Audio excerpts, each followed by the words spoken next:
세무서에서 전화 왔는데요. 아, 그거 세금 폭탄 맞으신 거네요. 네? 세금 폭탄이요? 네. 부모님이 주신 돈 때문에 증여세 3천만 원 나왔어요. 어떻게 해요? 이미 늦었어요. 미리 알았으면 세금 0원이었는데, 여러분, 방금 들으신 대화가 바로 제 사무실에서 실제로 있었던 일입니다. 선생님, 그럼 미리 알 수 있는 방법이 있다는 거예요. 당연하죠. 세금은 미리 준비하는 사람만 영원으로 만들 수 있어요. 바로 이 영상 하나로 여러분의 인생이 완전히 바뀔 겁니다. 평생 수억 원의 세금을 절약하고 부모님 재산을 합법적으로 세금 0원으로 받는 방법을 공개합니다. 구독과 좋아요 먼저 눌러주시고 바로 시작하겠습니다. 안녕하세요. 김태현 세무사입니다. 24년간 국세청과 세무사 사무실에서 수만 건의 세금 사례를 봐온 제가 오늘 학교에서 절대 알려주지 않는 부자들의 세금 비밀을 공개합니다. 여러분, 혹시 이런 고민 해보신 적 있나요? 통장에서 현금을 얼마큼 뽑아야 안전할까요? 자족한 계좌이체는 얼마까지 해도 괜찮을까요?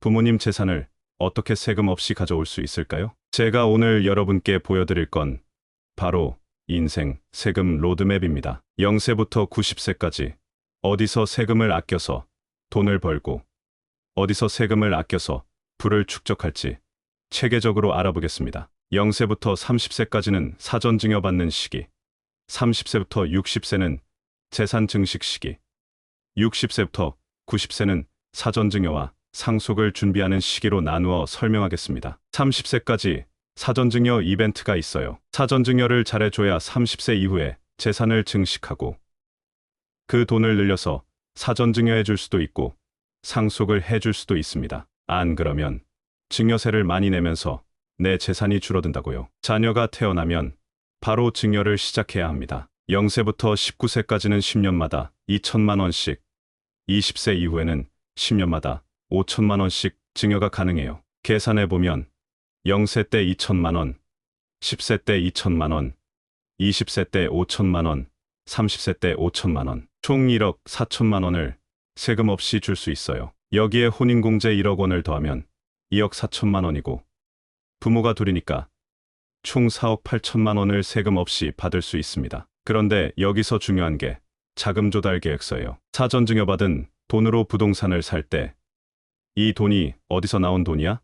라고 세무서에서 묻습니다. 명확한 계획서가 없으면 증여로 추정해서 세금이 나와요. 30세부터 60세는 재산 증식 시기입니다. 사전 증여받은 돈과 혼인공제로 받은 1억 원으로 부동산을 취득합니다. 이때 가장 중요한 건 1세대 1주택 비과세를 노리는 거예요. 1세대 1주택 비과세 조건은 이렇습니다. 첫째, 실제 거주 2년 이상. 둘째, 양도할 때까지 다른 주택 소유 금지. 셋째, 조정 대상 지역은 2년 실거주의 보유기간 1년 추가. 여기서 많은 분들이 실수하는 게 주민등록만 옮기고 실제로는 살지 않는 경우예요. 세무서에서는 건강보험 납부지, 자녀 학교, 신용카드 사용 내역까지 종합적으로 판단합니다. 부동산을 취득하고 양도하며 재산을 증식하다가 60세부터는 다시 사전증여와 상속을 준비하게 됩니다. 이때 나오는 이슈가 부동산 저가양도와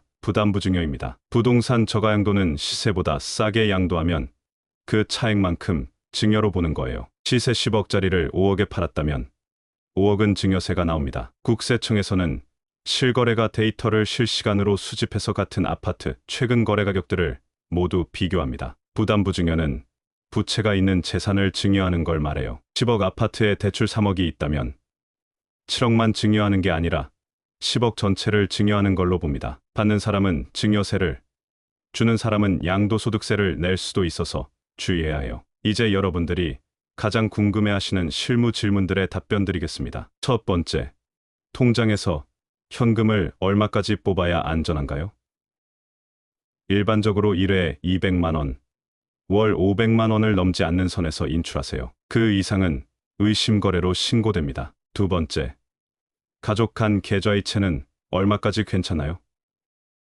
부모 자녀 간 연간 5천만 원, 배우자 간 연간 6억 원까지는 증여세가 없어요. 하지만 10년 단위로 계산하니까 주의하세요. 세 번째, 부모님 재산을 세금 없이 가져오는 방법은 미리미리 계획 세워서 10년마다 5천만 원씩 증여받거나 상속세 기초공제 5억 원과 각종 공제를 활용하세요. 네 번째, 차용증은 어떻게 써야 할까요? 차용증만으로는 안 되고 실제 돈의 흐름이 있어야 해요. 계좌이체로 빌려주고 시중금리 수준의 이자를 받고 상환도 계좌이체로 해야 합니다. 다섯 번째, 현금으로 부동산을 사면 정말 위험해요. 자금 출처를 명확히 설명 못하면 증여 추정으로 세금이 나와요. 되도록 일부 대출을 끼는 게 세무적으로 안전합니다. 여섯 번째, 해외 계좌 관리는 월 평균 잔액 10억 원 넘으면 내년 6월까지 신고해야 하고 이 신고 시 계좌 잔액의 1020% 과태료가 나와요. 일곱 번째, 가상화폐는 2025년부터 연간 250만 원 넘는 수익에 대해 20% 과세됩니다. 거래 내역을 정확히 기록해두세요. 여덟 번째, 임대소득은 월세 수입 있으면 반드시 종합소득세 신고하고 연간 2천만 원 이하면 14% 분리과세 선택 가능해요. 정리하자면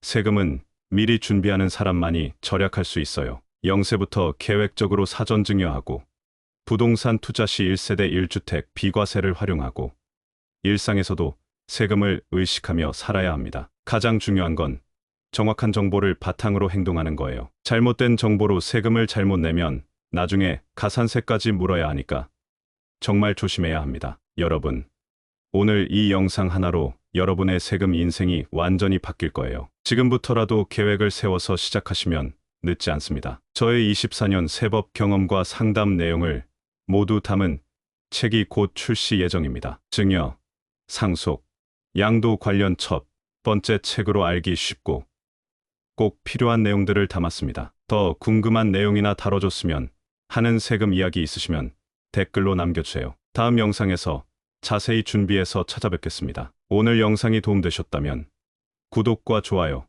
버튼 꾹 눌러주시고 주변 분들께도 꼭 공유해주세요. 여러분의 구독과 좋아요가 더 좋은 컨텐츠를 만드는 원동력이 됩니다. 감사합니다.